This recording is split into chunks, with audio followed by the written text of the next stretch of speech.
Welcome back to the FBS podcast, Climate Adaptation Series.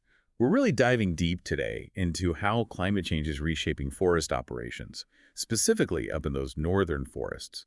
And of course, what it all means for your business and your professional growth. Yeah, it's really fascinating to me to see how these kind of big global shifts are impacting the everyday decisions that foresters are making out on the ground. Totally. We've got a couple of key sources we're looking at today. One is this U.S. Forest Service report that's packed with all kinds of adaptation strategies, almost like a toolbox, right? Uh-huh.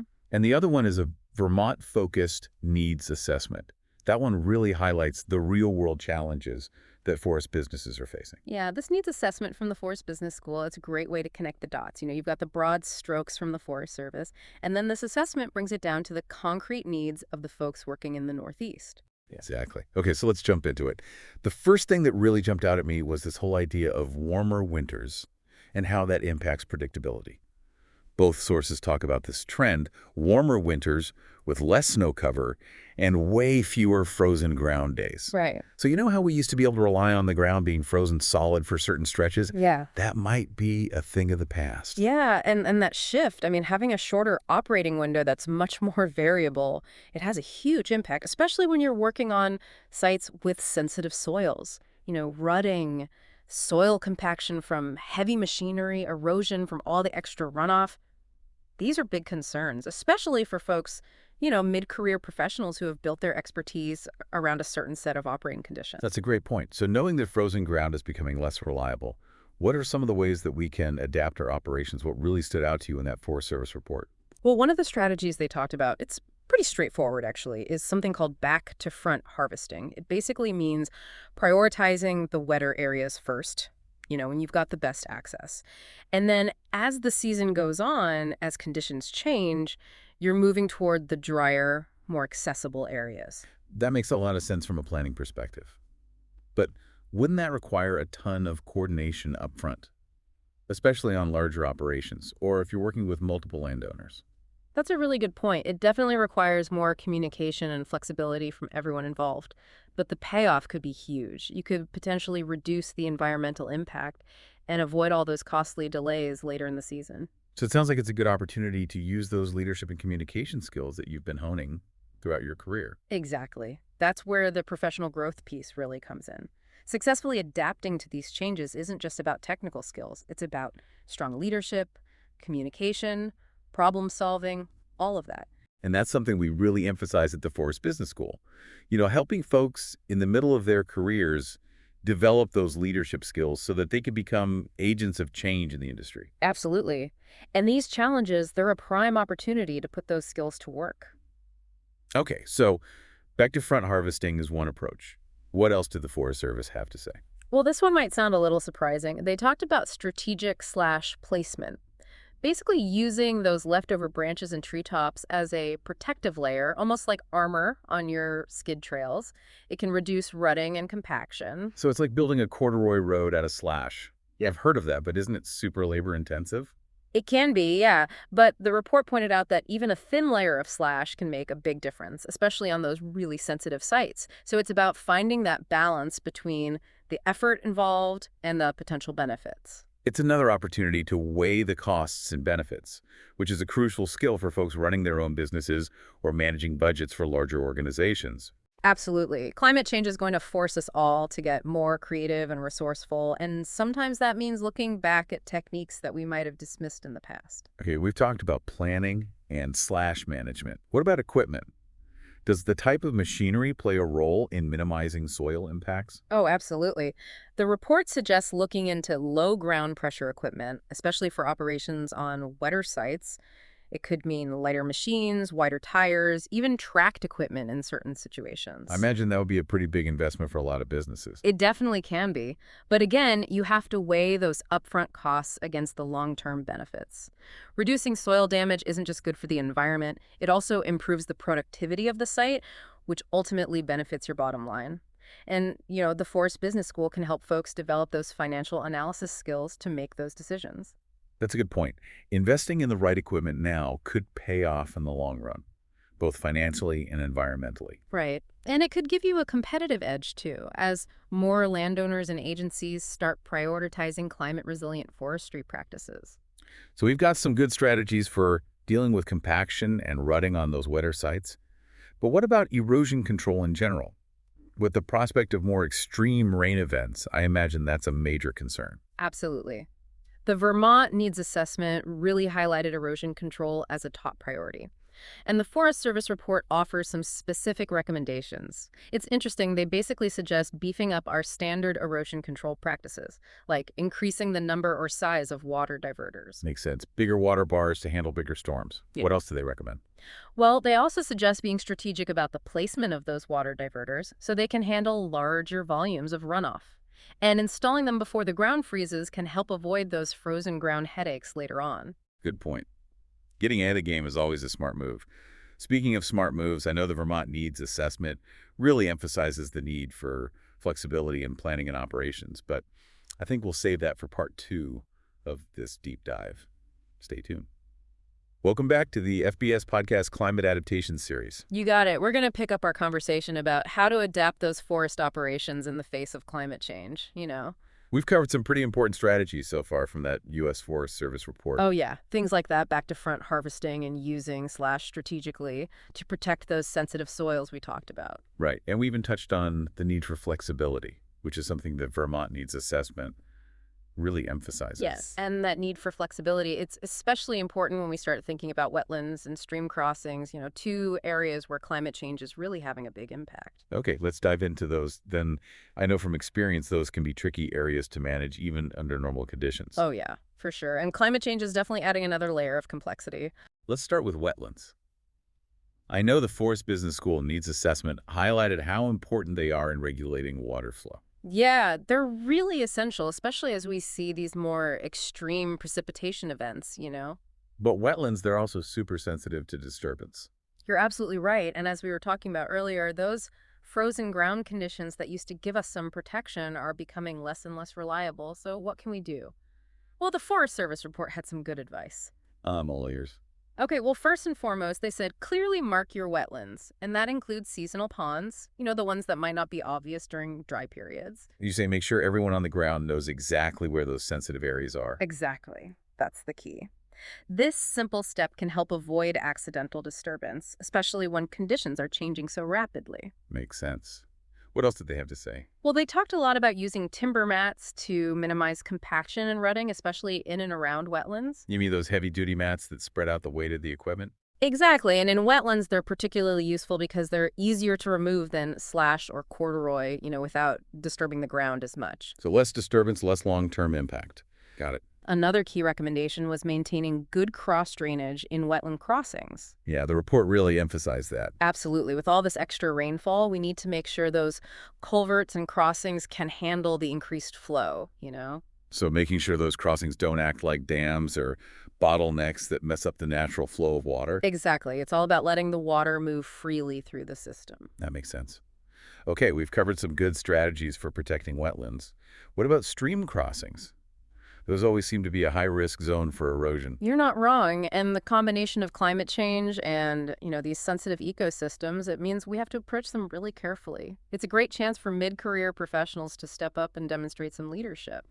So if I'm planning a harvest and I know I have to cross a stream, what are some of the things I should be thinking about given this new reality? Well, the Forest Service report recommends using temporary crossings whenever possible. Oh, so like using those portable bridges or timber mats that can be installed and removed as needed? Exactly. This reduces the chances of long-term damage to the stream, and you don't have to worry about so much ongoing maintenance.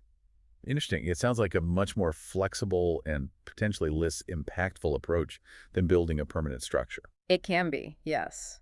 And speaking of flexibility, the report also stressed the importance of designing crossings to accommodate what they call altered hydrology. Altered hydrology. What exactly does that mean in this context? Well, hydrology, that refers to the movement, the distribution, the quality of water, all of that. And as climate change is messing with precipitation patterns, it's also changing the way water flows across the landscape. So we're seeing higher peak flows, more flash flooding, that kind of thing. Exactly. And when we're designing these stream crossings, we have to think about how these changes might affect the stability of the channel, the amount of water that needs to pass through, and even the potential for debris to build up. So basically, we need to make sure those crossings aren't overwhelmed by a sudden surge of water or debris. Right. And the report recommends designing those crossings with larger culverts or spans to handle those higher flows and thinking about the potential for the stream channel to shift over time. So it's not just about relying on what we've seen in the past, it's about anticipating what those future conditions might be. You got it. And they even mentioned something called stream simulation design. It's becoming more and more popular as a way to mimic the natural form and function of a stream. Stream simulation design, what's that all about? Essentially, it's about creating a crossing that works with the natural flow of the stream instead of trying to force the water through some rigid structure. Interesting. So it's a more ecologically sensitive approach. Yes, and it aligns with this growing recognition that we need to think about the health of the entire ecosystem, not just the immediate needs of our operations. And that's where strong communication and collaboration come in, Yeah. making sure everyone involved, the landowners, the foresters, the loggers, everyone understands the importance of these considerations. Absolutely. It's about finding solutions that benefit both the environment and our businesses. Speaking of collaboration, I know the Forest Business School needs assessment highlighted the importance of flexible contracts in this changing environment. Yeah, because those traditional short-term contracts, they might not be the best fit when you're dealing with all the uncertainties that climate change brings. So what would a flexible contract look like? Well, it could include things like longer time frames, built-in contingencies for weather delays, maybe mechanisms for adjusting payment based on unforeseen circumstances, that kind of thing. So basically you're saying it's about building in some wiggle room to adapt to those changing conditions. Exactly, and that requires a bit of a shift in mindset, both for the landowners and the forest professionals. Sounds like a great opportunity for those mid-career professionals to step up and use their experience and expertise to advocate for these kinds of changes. Absolutely. Yeah. This is where leadership and vision are really key. We need people who can think outside the box and come up with new solutions. Okay, so we've talked about wetlands, stream crossings, flexible contracts. What about riparian areas? They're really important for protecting water quality. Oh, yeah, those vegetated zones along the banks of streams, they do so much. They filter out pollutants, stabilize banks, provide shade. Right, and they're especially important in the context of climate change. They really are. Riparian areas help buffer against the effects of warmer temperatures and more extreme rain events. Their importance can't be overstated. So how do we protect them during forest operations? Well, the Forest Service report had a few suggestions: widening those riparian management zones, minimizing disturbance within those zones, managing for more diverse and resilient forest conditions. So basically give those riparian areas some extra space and extra care to make sure they can keep doing their job. Exactly. It's about recognizing how vital those riparian areas are and taking steps to protect them. Okay, we've covered a lot of ground today, from back-to-front harvesting and that strategic/placement to flexible contracts and protecting those riparian areas. We've only scratched the surface. Climate adaptation, it's a journey. It requires us to stay informed, adapt our practices, and keep learning from our experiences. And that's where professional growth comes in. Absolutely. Mid-career folks, they have so much knowledge and experience to offer. By tackling these challenges head-on, they can position themselves as leaders in this evolving field. We'll continue this conversation in part 3 of this deep dive. Stay tuned.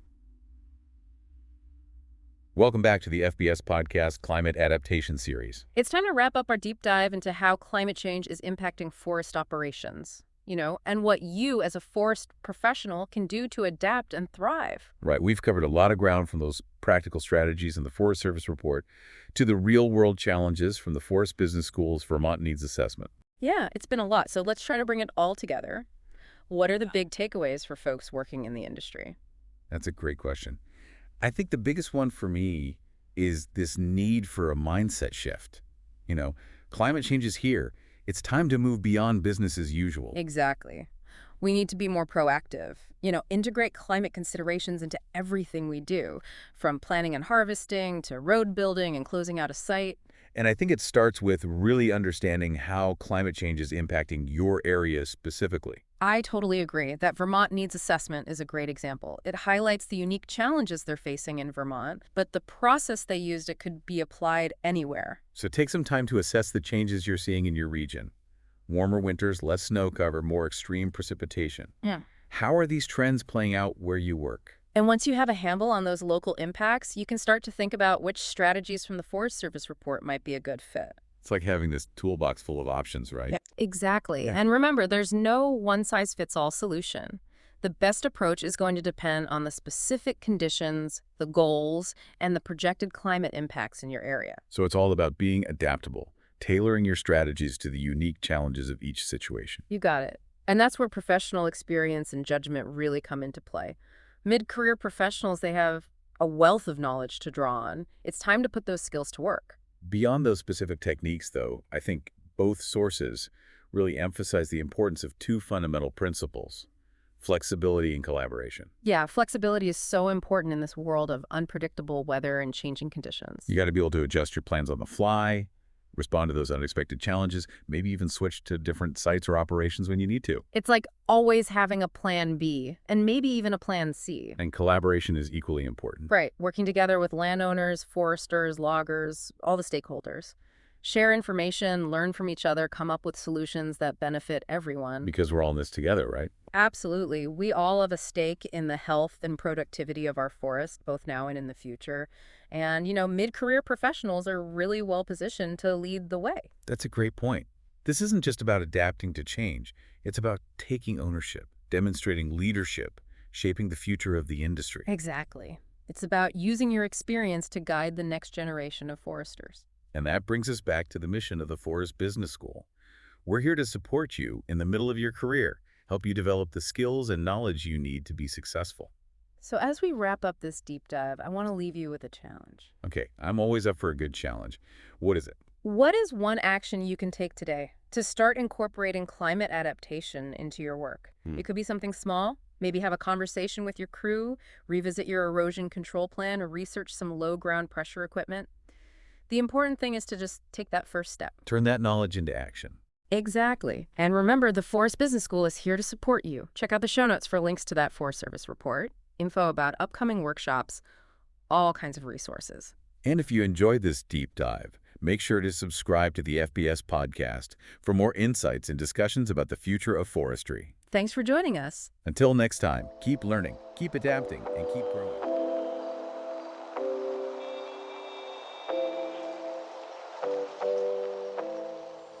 Hey, this is Steve Bick with the Forest Business School. Thanks for listening to the FBS podcast, and I hope you will subscribe. The truth is, these deep dives barely scratch the surface of some of the topics we cover in the Forest Business School programs, and the podcast is a way of reaching a wider audience. Check out my website at vtfbs.com for more information. Reach out if you want to talk about one of the FBS programs or have custom training or project needs that you'd like to discuss. Again, thanks for listening to the FBS podcast.